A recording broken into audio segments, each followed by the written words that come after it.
Hi guys, today we're taking a look at the latest 2024 OLED gaming monitor from LG Ultragear. This is the 39GS95QE, aimed at PC users and sim racers. Details are in the description below, including purchasing links. So I'll be testing this out and seeing how good the picture quality is, seeing how well it performs as a productivity monitor, and doing some gaming on it on both my gaming desk and my sim racing cockpit, using my gaming PC, highlighting any pros and cons to give you a better idea if it's worth getting or not. But before I begin, if you're new to the channel, hope you can support me by subscribing and hitting the bell icon to get notified of my next release. And if you have any questions, leave them in the comments below.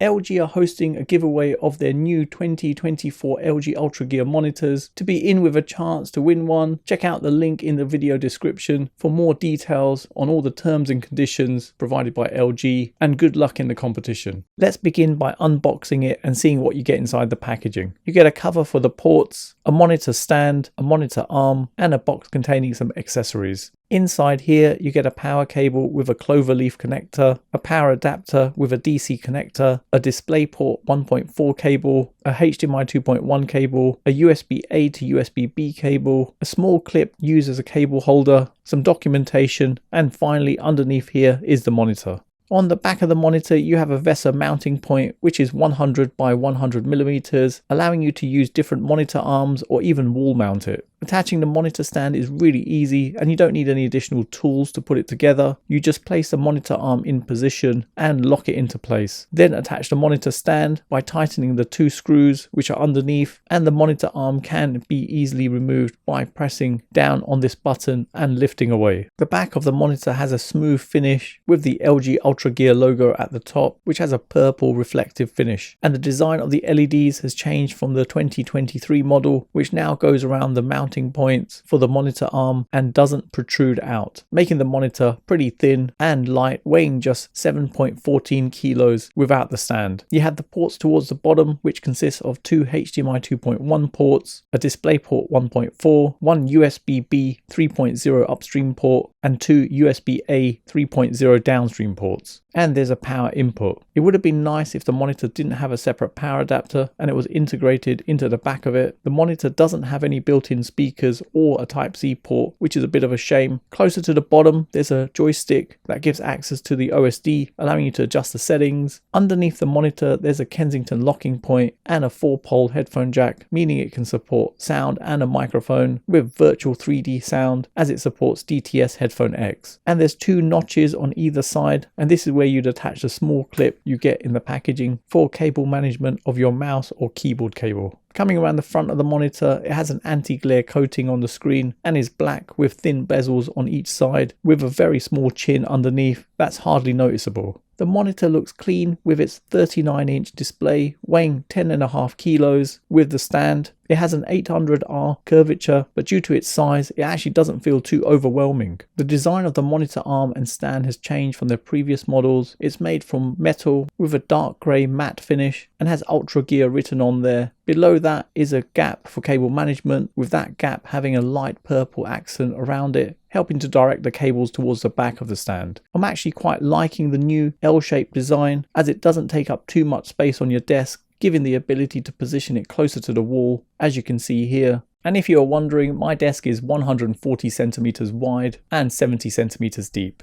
The stand provides a really stable base for the monitor, and size-wise, I've given some dimensions on the screen. If you're after the sizing of it, just hit pause to see those values. You can easily make adjustments to the monitor, as you can move it up and down, tilt it forwards and backwards, and swivel it left and right. If you're getting this for a desk, I'd say it's still worth investing in a good monitor arm to completely free up the space on your desk, as this would allow you to move the monitor even further back. The picture quality on this monitor is awesome. Colors look vibrant and sharp on the WQHD OLED display, giving a 21:9 aspect ratio that provides a 3440 by 1440p resolution. You get quite a large screen real estate for gaming and productivity, and as this has an OLED panel, you don't get any light bleed, plus with self-lighting pixels providing inky blacks, making those dark scenes look amazing. It supports HDR10 and has a DCI P3 98.5% color gamut with a color depth of 1.07 billion colors, together with a contrast ratio of 1.5 million to 1, giving vivid colors with great contrast levels.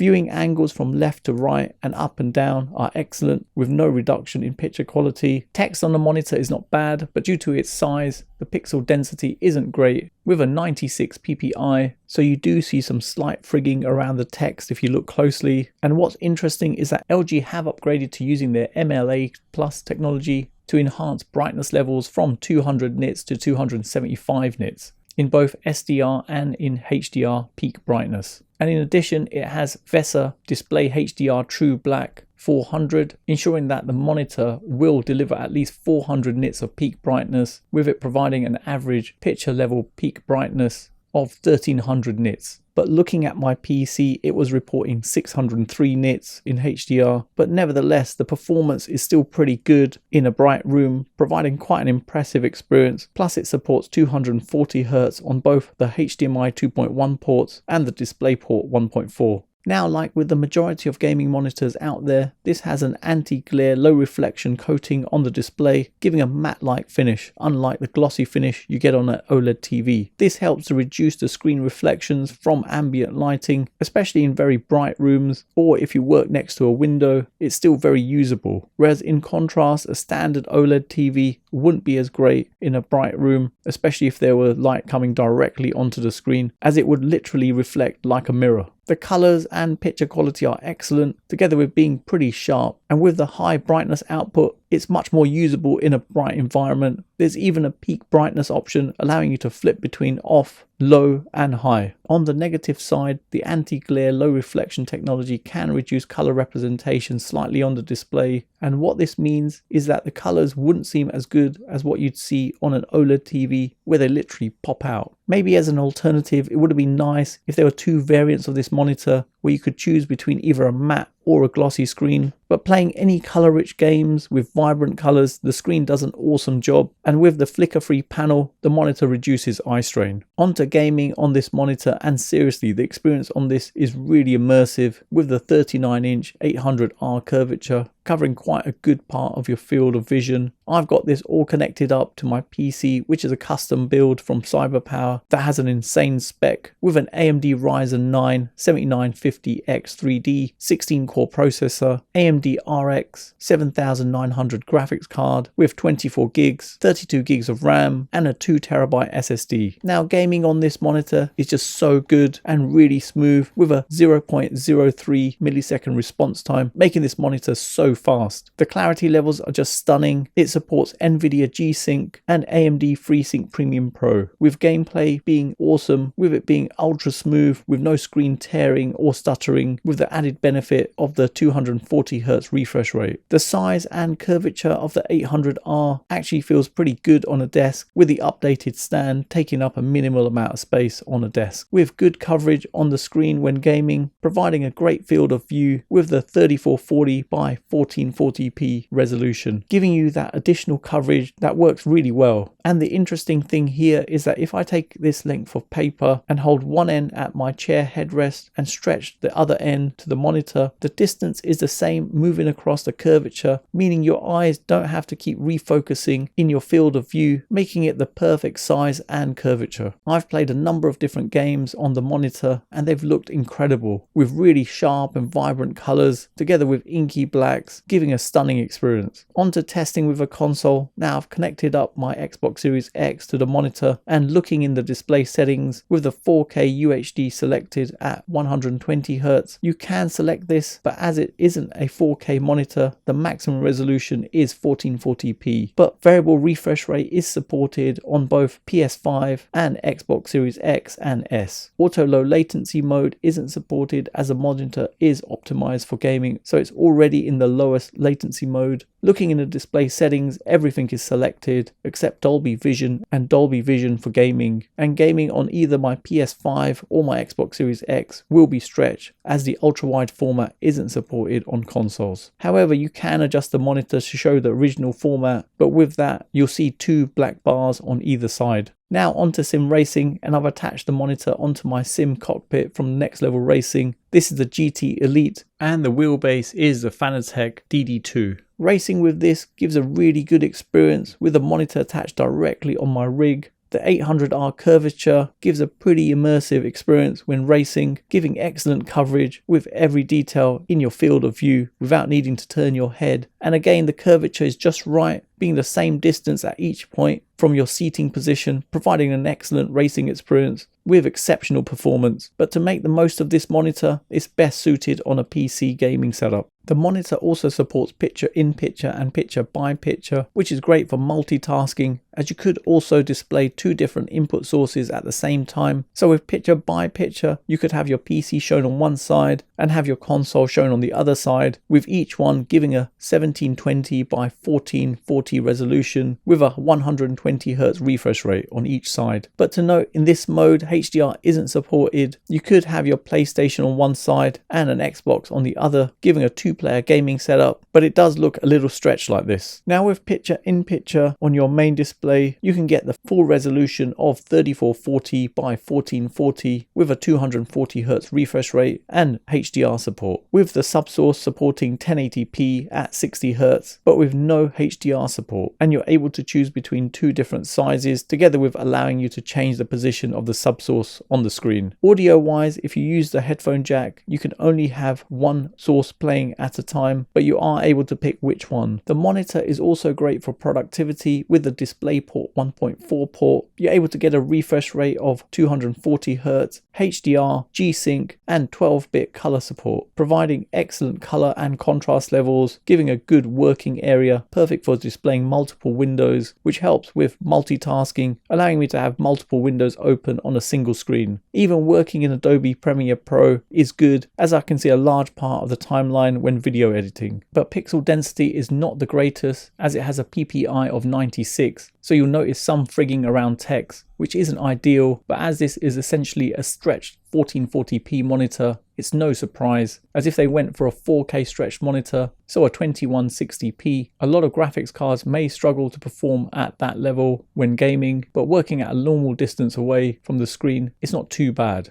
It would have been nice if it had a Type-C port together with a built-in KVM, which would have allowed me to easily flip between my PC and Mac, and it doesn't have speakers, which personally I think should come as standard on all newer monitors. Taking a look at the settings and menus, you've got a button at the back which you can access from underneath the monitor, allowing you to access the OSD. This allows you to optimize your display settings like the brightness and contrast, together with the various other settings like seeing an FPS counter or crosshair. Then there's the game overlay that shows you what the game you're playing is currently running at, and you can adjust the game mode from here too. It has a very familiar interface which is available on most of the newer LG monitors. The lights on the back look cool, and you have the ability to change them to a variety of different colors, plus you can have it cycling through different colors or even turn them off. But due to the design of the monitor, it's only noticeable if you look around the back, whereas coming around the front you wouldn't notice they were on. So if you wanted some ambient lighting, you'd be better off adding an LED strip at the back. Moving on to screen burn-in or image retention, which is one of the biggest concerns with OLEDs, and this is where an image is permanently displayed onto the screen. For example, if you constantly had the same static image displayed on the screen, or if there were a logo in the corner, that logo could potentially burn in and remain even when you switch channels or change to a different source. To protect against this, the monitor does have some OLED care options. First of all, you have screen move, which moves the screen slightly at regular intervals in 4 directions to prevent image sticking. You can set 4 different modes for this, together with turning it off. Then there's screen saver, which automatically turns off the screen when it's idle for a certain period of time. And finally, we have image cleaning, which corrects screen problems that may occur when the monitor is turned on for a long period of time. As a minimum, LG recommends that the screen move and the screen saver is turned on to prevent any image retention.